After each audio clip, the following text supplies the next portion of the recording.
السلام عليكم. معكم ام محمد. كيف حالكم واخباركم وصحتكم؟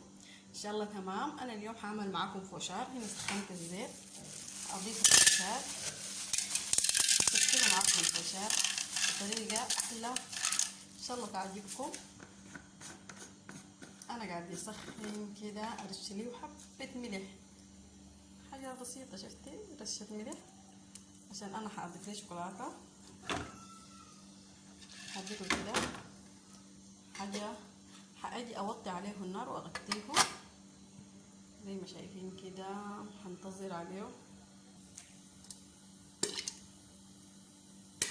زي ما سامعين بقى طقطق معانا. هنتظر شويه.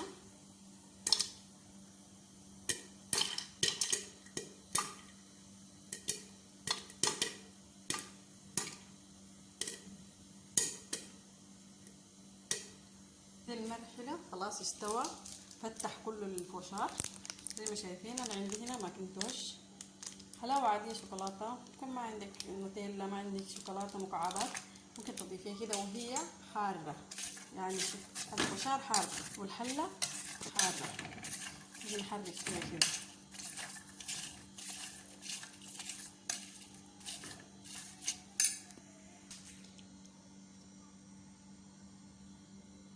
زي ما شايفين انا بسيح فيها كده. في نفس الوقت عندي هنا الكاوكاو المحلى بالسكر، دي حبيبات السكر شايفينها، بسوي في الحليب الصباح. ارش رشه خفيفه كده. والله يا جماعه الشي ده حلو شديد، جربته انا شفت واحده عملته وانا جربته، ما فيه كلام. بالذات الشفع كمان ياكلوا فوشار حياكلوا لكم بالطريقه دي. حرك فيه، طفي النار، لكن شنو ما تحركيه من المكان عشان يكون الحله سخنه، ما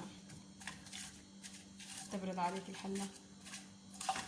انا عشان ماسك الكاميرا ما قادره احرك الحله براحتي، هحركها وارجع لكم. وللتزيين معلقه صغيره من السكر. الملح ده عشان يبين طعم السكر كله. زي ما شايفين ده شكله. هسه بيرد تماما. انا هسه حازينه، خدتها في الجانب حقها اوريكم. دي انا هاخدها هنا هرصه، يعني شكل غالبا هعملوه بالبلاستيك عشان برد تماما واقدعه بعدين. لكن شوفوا عشان ما يكسروا لكم الصواني او الصحانه بتاع التزيين او القوالب، عشان انا حلتي صغيره وعاملاه صغير الفوشار حبه، عشان كده هختصر عليكم. شوفي شكله.